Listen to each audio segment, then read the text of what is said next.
sans tarder, je laisse pleinement la place au pasteur Jacques Kaka. Merci. Donc, il nous est dit que le malheur, donc c'est David qui dit dans Somme 34, verset 20, David dit, le malheur atteint souvent le juste. Donc, déjà, cette première partie, le malheur atteint souvent le juste. Et souvent, on entend le contraire. On entend que le juste qui est celui que Dieu a béni, Dieu a fortifié, Dieu a restauré, Dieu a rétabli. Donc, le juste, c'est celui qui s'est repenti, qui a remis sa vie entre les mains de Dieu. Donc, on va dire, c'est un fils de Dieu, c'est un enfant de Dieu, c'est un serviteur de Dieu. Et pourtant, David dit que le malheur atteint souvent le juste. Le malheur atteint souvent le juste. Et j'entends souvent que, normalement, le juste, l'enfant de Dieu, le serviteur, n'a pas le droit d'être malade, n'a pas le droit d'être malheureux, d'être misérable. Et pourtant, David dit que le malheur atteint souvent le juste. Et j'ai même entendu, concernant la COVID-19, que le chrétien n'a pas ou ne peut pas ou n'a pas le droit d'être malade par le COVID-19.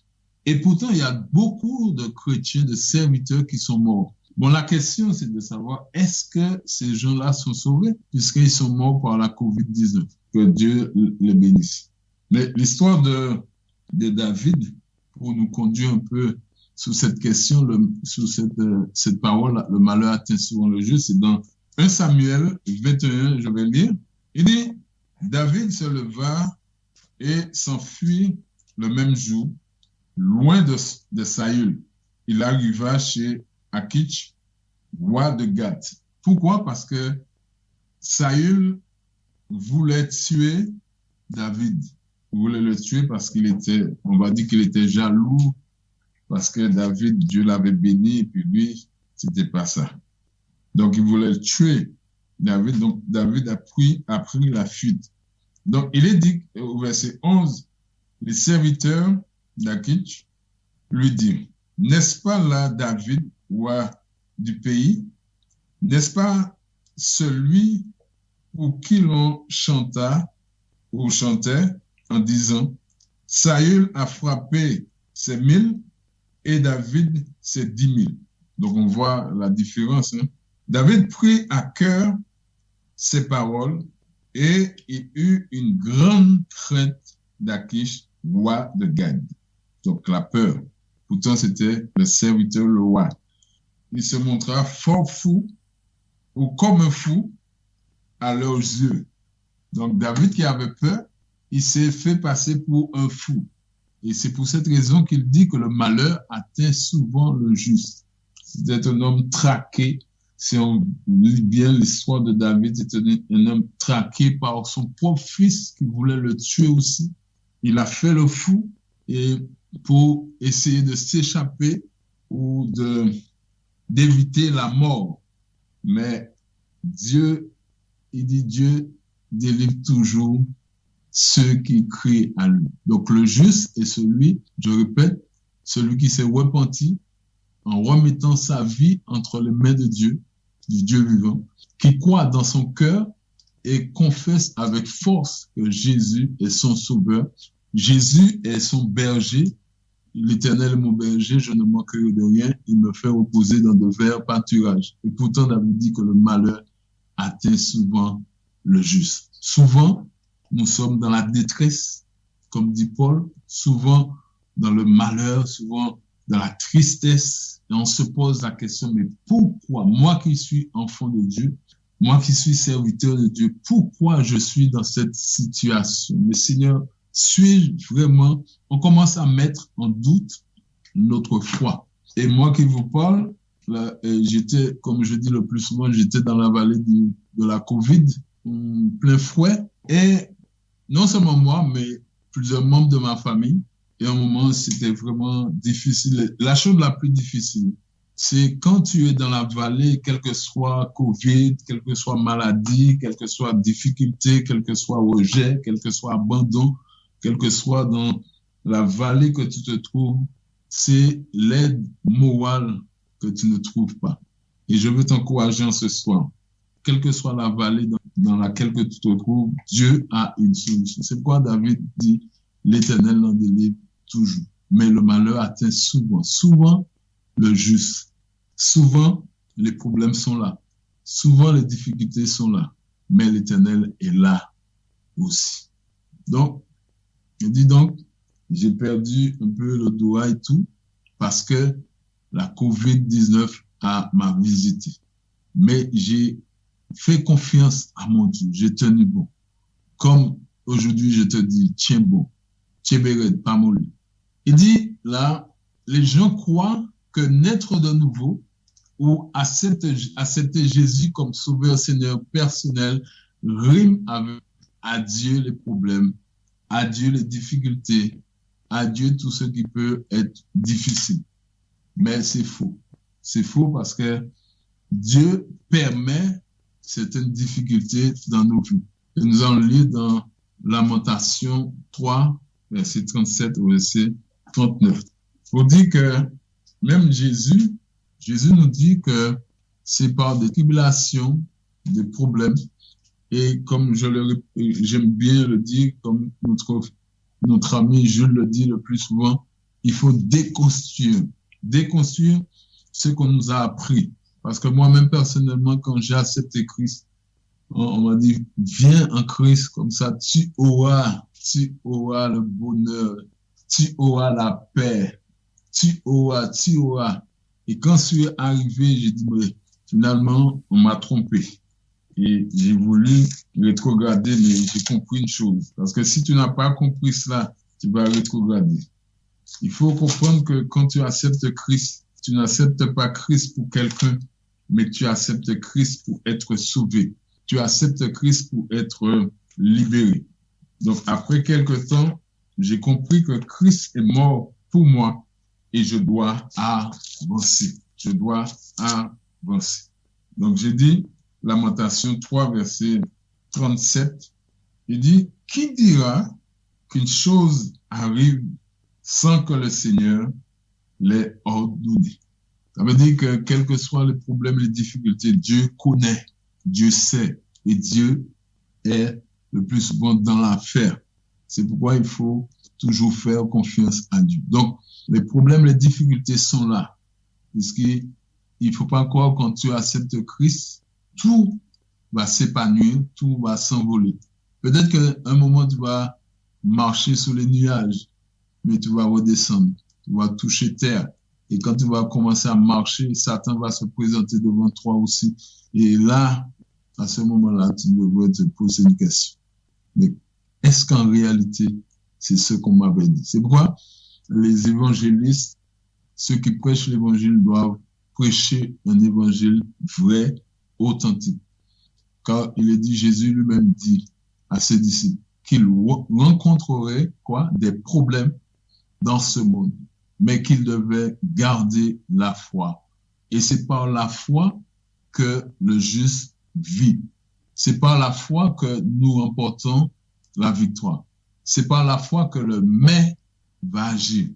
C'est par la foi que le mais va prendre toute sa force, sa vigueur. Mais l'Éternel en délivre toujours.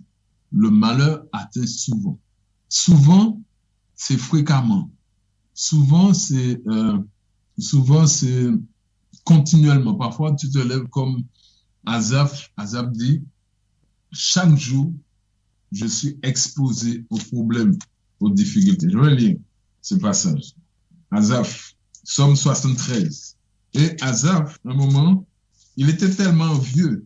Un moment, il dit ses pieds allaient fléchir. Verset 1er. Oui, Dieu est bon pour Israël, pour chacun de nous, pour ceux qui ont le cœur pur. Toutefois, mon pied allait fléchir, mes pas étaient sur le point de glisser, car je portais envie aux insensés en voyant le bonheur des méchants. Rien ne les tourmente jusqu'à leur mort. Alors, David Asaph dit, c'est donc en vain qu'il a purifié qu'il a sanctifié, qu'il s'est tourné vers Dieu. Ça veut dire quoi? Ça veut dire que quand les problèmes, quand les difficultés sont là, quand nous sommes dans la vallée de la maladie, de la difficulté, hein, peut-être que toi-même tu es dans une vallée de difficultés, peut-être que tu es dans une vallée de problèmes, une vallée la vallée de Baca, la vallée de Baca, la vallée de problèmes, de difficultés, d'angoisse. Et quand tu es là, tu te poses la question, mais qu'est-ce que je fais encore en Christ? Et quand on regarde la pandémie qui sévit là dans le monde, on se pose la question, mais où est Dieu? Mais que fait Dieu? Que fait Dieu? Mais pourquoi tant de morts? Pourquoi tant parce que la COVID-19 même, c'est pas une maladie, mais c'est comme, c'est ce qui donne, je dis, c'est ce qui donne la maladie. Parce que quand tu as la COVID-19, la COVID-19 provoque en toi certaines maladies. Donc, mais Dieu a toujours une solution. Mais pourquoi les gens sont morts? Pourquoi les chrétiens meurent? Pourquoi et le malheur? Mais pourquoi sommes-nous dans les difficultés? Pourquoi sommes-nous aussi misérables? Mais parfois, Dieu sait exactement. Dieu sait. Et David, si on revient un peu dans l'histoire de David, on va voir que David avait péché, que David a commis une faute et cette faute a provoqué cela chez lui. Mais il y a aussi que Satan aussi provoque la difficulté parce que Job, quand Job était bien, il était riche, il était juste, Satan voulait détruire cet homme. Donc, il a essayé, il a tenté Job, disons qu'il a lancé un défi et il a touché Job. Mais ce qui est formidable, c'est que Job n'a jamais cessé de croire en Dieu. Jamais cessé de croire en Dieu. Et c'est là qu'on va voir que le malheur atteint souvent le juste. Quand ses enfants sont morts, quand ses troupeaux sont morts, quand à un moment sa femme même lui dit « Tu demeures ferme dans ton intégrité, maudit Dieu et meurs », il reste ferme. Il reste ferme. Dans le malheur, il faut rester ferme. Dans les difficultés, reste ferme. C'est vrai que peut-être ce sont des mots, mais c'est un encouragement que je veux lancer à tes oreilles en ce moment. Reste ferme dans les moments difficiles. Reste ferme. Souvent, fréquemment, à nombreuses reprises, il y a des problèmes, des difficultés, mais tu dois rester ferme. Malheur, parfois, nous sommes privés de justice, privés de joie, privés de paix, mais nous devons aller jusqu'au bout. Et c'est au travers de tout cela, au travers des difficultés, au travers des angoisses, au travers même de la misère, de la privation, qu'on voit si vraiment ta foi est ferme. Ta foi est ferme. Dieu dit, mon juste vivra par la foi. Donc, le malheur atteint souvent le juste, je le répète, souvent, fréquemment, à de nombreuses reprises. Mais, il y a un mais. Et ce mais-là, c'est le mais, je dis, de l'Éternel, où Dieu va s'imposer, où Dieu va agir, où Dieu va délivrer, où Dieu va libérer. Il dit, mais l'Éternel l'en délivre toujours. Le toujours là aussi est très important. Toujours, ça veut dire à chaque moment, à chaque difficulté, à chaque instant, Dieu est là pour nous délivrer. Dieu est là pour nous délivrer. Toi qui es juste, toi qui as accepté Jésus, toi qui es homme de Dieu, femme de Dieu, comme on le dit, il y a une différence entre celui qui ne connaît pas Dieu. Car celui qui ne connaît pas Dieu ou qui n'a pas accepté Christ dans sa vie, qui n'a pas le Saint-Esprit qui vit en lui, c'est vrai qu'il va se tourner peut-être vers la drogue, peut-être vers une autre source d'énergie. Mais toi qui as le Saint-Esprit en toi, toi qui connais Christ, donc il y a cette force qui est Dieu l'Éternel et qui a la foi qui est là. Et souvent, je dis que la foi, c'est le véhicule pour pouvoir véhiculer les promesses de Dieu. La foi, c'est le véhicule que Dieu a mis à notre disposition pour véhiculer les promesses de Dieu. Donc, toi qui vis dans ce moment difficile, dans ce temps difficile, continue à espérer, continue à vivre ta foi.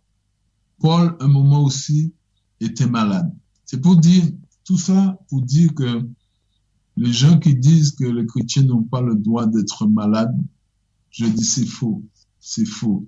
Parce que Jésus nous a enseigné que nous allons rencontrer des problèmes, des difficultés, des moments où parfois même la vie est tout noire. Mais mon juste vivra par la foi. Job était un homme juste et droit devant Dieu. Mais cela n'a pas empêché que le diable, le temps, et voulant le détruire, voulant détruire sa famille, toute sa richesse, en s'attaquant à son corps. Parce qu'à un moment, la Bible dit que, l'histoire nous dit que Job avait un ulcère, on va dire un ulcère malin de la tête jusqu'à la plante des pieds. Et il se grattait tellement au moment où il ne pouvait pas, il a pris un tesson de verre pour se gratter. Il est dit, Job est arrivé au point où il ne pouvait plus supporter tous ces malheurs. Il a même perdu la foi au moment. Il a perdu la foi. Ça veut dire qu'au moment de doute, il a douté un moment. Et tu peux douter, c'est vrai. C'est pas interdit de douter. C'est pas interdit. Douter, c'est pas interdit. Douter, c'est faire on va dire un écart. Mais incrédulité, c'est le doute, on va dire c'est permis. On va dire c'est permis de douter. Mais être incrédule, c'est pas bon. Parce que l'incrédulité, on va dire que l'incrédulité, c'est le meurtrier ou l'assassin de la foi. Quand tu es incrédule, ça veut dire que tu ne crois pas. Mais tandis que quand tu doutes, ça veut dire que entre les deux, mon cœur balance. Entre les deux, mon cœur balance. Mais après s'être repenti, donc il y a une occasion, il y a on va dire une porte de sortie, se repentir. Comme on a vu la dernière fois, ce mot métanoïa, changer de mentalité, changer de manière d'être, changer. Donc, en changeant, on fixe les yeux sur Jésus. Et il a reconnu la grandeur et la beauté de l'Éternel, notre Dieu. L'Éternel s'est alors levé pour témoigner combien Job était droit devant lui. Combien Job était juste. Pourquoi? Parce qu'il a résisté. Le contraire de David, David a fait le fou parce qu'il avait peur. Il avait peur de mourir. Il a fait le fou. Mais Job a résisté, la résistance.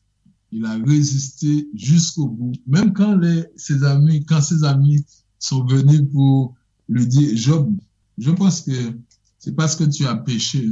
C'est parce que tu as péché que tu es dans cet état.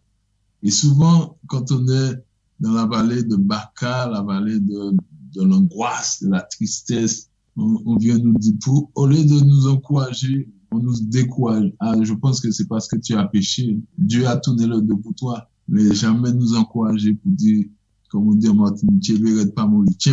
Tiens bon, la solution est là. Il y a un mais. Tiens bon parce que le mais de Dieu est là. Mais l'Éternel l'en délivre toujours. Mais l'Éternel a délivré Job comme il est capable de te délivrer. Et si on continue à lire l'histoire de David, nous allons voir que David aussi a remporté la victoire parce qu'à un moment, quand il a été, il est sorti du pays, il a été dans une caverne, et il y a eu 400 hommes qui l'ont suivi, et après quoi, il était bien. Pour dire, donc, Job a eu la victoire, David a eu la victoire. Quand on lit l'histoire d'Asaph, Asaph dit, pour moi, m'approcher de Dieu, c'est mon bien. Je place mon refuge dans le Seigneur l'Éternel afin de raconter toutes ses œuvres. Vous dire que au début de l'histoire d'Asaph, il portait envie aux insensés. À un moment, il dit, c'est en vain que j'ai purifié, c'est en vain que j'ai accepté Christ. Même les enfants d'Israël, au moment, il nous a fait du tort en nous emmenant dans le désert. Mais Dieu donne toujours la victoire. Même Paul, le grand Paul, il était malade, il avait une écharpe. Et souvent, c'est vrai parfois on ne sait pas partager, on ne sait pas dire est-ce que c'est une maladie, qu'est-ce qu'il avait vraiment. Parfois on dit c'est des yeux qu'il était malade, mais en tout cas, il avait un problème difficile. Et la Bible nous raconte, Paul dit, 3 fois j'ai prié le Seigneur que cet ange de Satan se retira de moi. Mais il m'a dit, donc Dieu m'a dit, ma grâce te suffit. Ma grâce te suffit. Dieu nous fait grâce. Et c'est par sa grâce qu'on peut vivre. C'est par sa grâce qu'on peut réaliser vraiment. Il dit, ma grâce te suffit car ma force, donc la force de l'Éternel s'accomplit dans la faiblesse. Je me glorifierai donc plus volontiers dans mes faiblesses afin que la force de Christ habite en moi, dans la faiblesse. Pourquoi la faiblesse? Pourquoi le malheur? Pourquoi les difficultés? Pourquoi Dieu permet-il toutes ces choses dans nos vies puisque nous sommes ses enfants? Il est le grand Dieu, il est le Dieu d'amour, le Dieu puissant. Et pourtant, il nous permet de passer au travers de tout cela. Ma réponse, déjà, il nous permet de passer par ces moments difficiles. C'est pour que notre foi soit ferme, pour que notre foi soit inébranlable, afin qu'on puisse aussi encourager nos frères, encourager nos sœurs. Pierre, un moment, il dit pour la foule, Satan vous a réclamé pour vous cribler comme le froment. Mais il pointe Pierre au milieu, il dit, mais j'ai prié pour 3. Ça veut dire que souvent, nous sommes dans la foule, nous sommes forts, nous sommes puissants, nous chantons, je suis fort, oui, plus que avec. Mais personnellement, le fond, c'est-à-dire on est faible. Et c'est pourquoi, donc, Jésus qui connaissait Pierre, il dit, j'ai prié pour toi afin que ta foi ne défaille point. Donc, je voudrais, en ce moment, toi qui es dans des moments difficiles, je voudrais t'encourager, pas spécialement faire une étude, mais t'encourager dans ce sens. T'encourager pour dire que si tu es dans ce moment difficile, le malheur peut atteindre le juste. Peut-être qu'on t'a dit non, ça ne peut pas se faire parce que tu es chrétien, parce que tu as accepté Christ, parce que tu t'es converti. Et depuis que tu t'es converti, il y a les problèmes, il y a les difficultés. Mais Jésus dit aussi que c'est à force de tribulation qu'on va entrer dans le royaume. C'est celui qui persévérera jusqu'au bout, jusqu'à la fin, qui sera sauvé. Il y a de ceux qui se sont rétrogradés parce que les problèmes sont là, ils ont rencontré des problèmes, des difficultés. Mais je veux t'encourager. David, malgré cela, il a été jusqu'au bout. Ézéchias, un moment, il était malade aussi. Il était malade, mais il a prié. Il a prié Dieu. Et Dieu, il y a toujours un mais. Et ce mais-là, c'est Dieu qui agit. Le mais-là, c'est Dieu qui délivre. Le mais-là, c'est Dieu qui libère. Et c'est lui qui donne la solution à toute chose. Ne sois pas incrédule. Tu peux être douteux. Moi, personnellement, je dis que quelqu'un peut être douteux. Mais incrédule, c'est le meurtrier de la foi. Donc, pour dire que j'avais 3 exemples. Donc, on a parlé de Job. Donc, Job, c'est Satan qui a attaqué Job. Mais souvent, on peut nous-mêmes provoquer les difficultés comme David, mais le fils prodigue aussi. Le fils prodigue qui était dans la bergerie, qui était chez son père, il a voulu un moment, il dit, bon, je suis majeur, j'ai l'âge, donc je dois partir pour aller voir du pays. Il est parti, le père lui a donné sa part, et il est parti, mais il s'est trouvé dans le pétrin. Et aussi, parfois même, on peut se trouver dans le pétrin parce que nous-mêmes, nous l'avons provoqué. Bon, faut dire que Dieu permet, mais aussi parfois nous-mêmes, nous mettons dans les problèmes, les difficultés. Je veux t'encourager, peut-être que tu es dans ce moment difficile, tu es dans un moment où le ciel est d'airain, il y a un mais. Il y a un mais. Le mais vient de Dieu. Et c'est Dieu qui délivre en ce soir. D'être encouragé par ces quelques mots et te dire de tenir bon. J'avais lu cette phrase pour toi. Il se peut donc que tu endures des problèmes, des difficultés. On t'a dit aussi que non, c'est pas possible. C'est parce que tu as fait une faute. C'est parce que tu as péché. C'est parce que je veux t'encourager. Garde la foi. La foi, c'est quoi? La foi, souvent, on lit la foi dans Hébreux 11. La foi, c'est une ferme assurance des choses qu'on espère, une démonstration des choses qu'on ne voit pas. Et souvent, on espère, on ne voit rien du tout. Mais je veux te donner une autre explication de la foi en ce soir. La foi, F, c'est la fidélité. Et si on prend l'exemple d'Abraham, souvent on dit qu'il est le père de la foi, c'était un homme fidèle. Même quand il n'avait pas d'enfant, il était fidèle.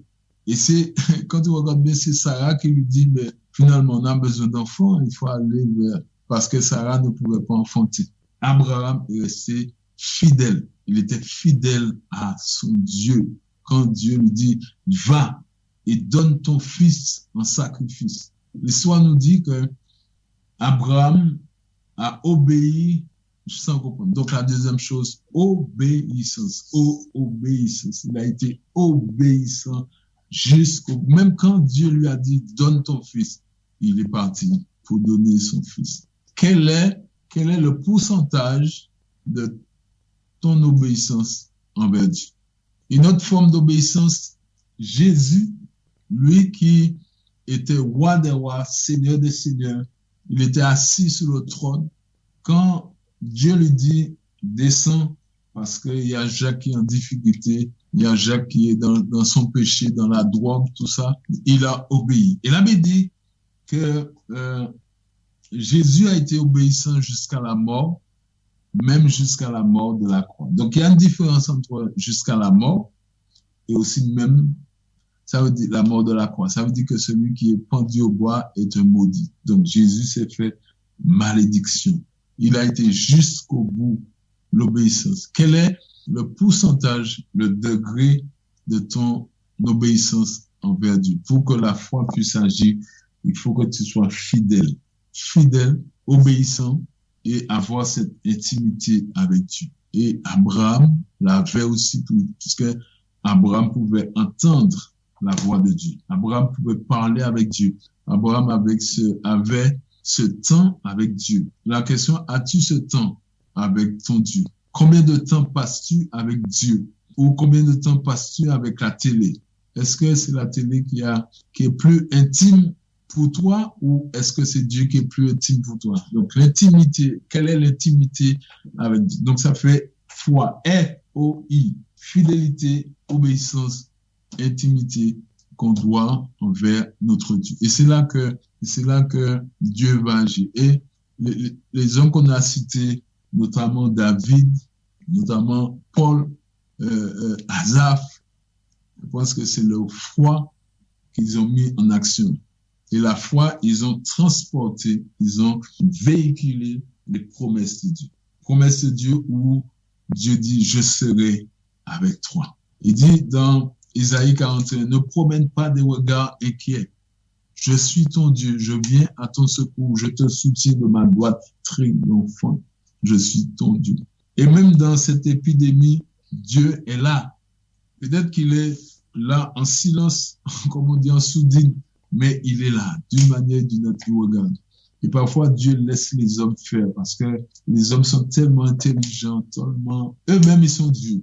Ils se sentent Dieu. Donc, Dieu laisse faire. Mais à un moment, il va tirer le frein à main et il va agir. Il va agir. Il va agir d'une manière ou d'une autre. Donc, sois fidèle à ton Dieu. Sois obéissant à ton Dieu. Crains ton Dieu. Avoir la crainte de Dieu aussi, c'est le fait de respecter ce Dieu fidèle et vrai. Un Dieu qu'on ne voit pas, mais un Dieu qui agit. Un Dieu qu'on ne voit pas, mais un Dieu qui parle. Un Dieu qui est là, qui est vivant, qui est là aussi, qui voit et la pandémie. et qui nous dit « Ne promène pas des regards inquiets, car je suis ton Dieu et je viens à ton secours. » Je suis ton Dieu, je viens à ton secours. Je vais lire dans Ésaïe, quand tu traverses l'eau, quand tu traverses le feu, je suis là avec toi. Ésaïe 43. Ainsi parle l'Éternel, roi d'Israël, et son Rédempteur, l'Éternel des armées. Je suis le premier et je suis le dernier. Et hors moi, il n'y a point de Dieu. Qui a comme moi fait des prédictions? Pas exactement ce verset que je voulais. Voilà. OK. À partir du verset 1er. Je me suis trompé de verset, mais c'est verset 1er. Alors il dit là, écoutez, ou écoute maintenant, ô Jacob, mon Rédempteur. Donc il te parle, il s'adresse directement à toi. Ô Israël, que j'ai choisi. Ainsi parle l'Éternel qui t'a fait et qui t'a formé dès ta naissance. Celui qui est ton soutien. Ne crains rien, mon serviteur Jacob, mon Israël que j'ai choisi. Car je répandrai des eaux sur le sol altéré et des ruisseaux sur la terre desséchée. Je répandrai mon esprit sur ta race et ma bénédiction sur tes rejetons. Ils pousseront comme au milieu de l'herbe, comme des sols près des courants d'eau. Celui-ci dira, je suis à l'Éternel. Celui-là se réclamera du nom de Jacob. Pour dire que Dieu est là. Et quand on fait confiance à Dieu, Dieu agira et Dieu fera au-delà même de ce que nous pouvons penser. Dieu fera au-delà de ce que nous pouvons penser. Ésaïe 43. C'est-à-dire que quand on parle des difficultés, là c'est vrai qu'on 44 parle aussi de cela, mais c'est surtout quand il parle quand tu traverses l'eau, le feu et tout, Dieu sera là. Pour dire que quelles que soient les difficultés, quels que soient les problèmes, Dieu est là. Et c'est là que, comme David dit, il dit, le malheur atteint souvent le juste. Mais, il y a toujours un mais. Et le mais, c'est l'Éternel qui agit. Donc, au verset 1er, il dit, ainsi parle maintenant l'Éternel qui t'a créé, ô Jacob. Celui qui t'a formé, ô Israël. Souvent, quand je parle de ce verset, je dis, tu peux mettre ton prénom, Alfred, ou quel que soit. Ne crains rien, car je te rachète et je t'appelle par ton nom, tu es à moi. Tu es à moi. Il dit, donc ça c'est le juste, hein, on va symboliser. Et il dit là, au verset 2, si tu traverses les eaux, je serai avec toi. Donc les difficultés sont là, le malheur est là, les problèmes sont là, mais il dit, je serai avec toi. Et les fleuves, ils ne te submergeront point. Si tu marches dans le feu, tu ne te brûleras pas. Et la flamme ne t'embrasera pas. Car je suis ton Dieu, le Saint d'Israël, ton Sauveur.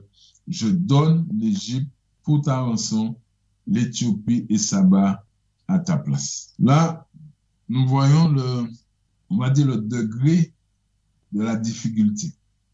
Il dit, si tu traverses les eaux, je serai avec toi. Bon, je symbolise les eaux comme les problèmes, les difficultés qui sont là devant nous. Il dit, je serai avec toi. Des fleuves. Donc, les eaux et les fleuves, déjà, quand il décrit les fleuves, et quand on regarde un fleuve, on voit effectivement que c'est différent que les eaux. Peut-être les eaux là, je symbolise un peu. Peut-être c'est une rivière, une ravine, mais les fleuves, c'est déjà autre chose.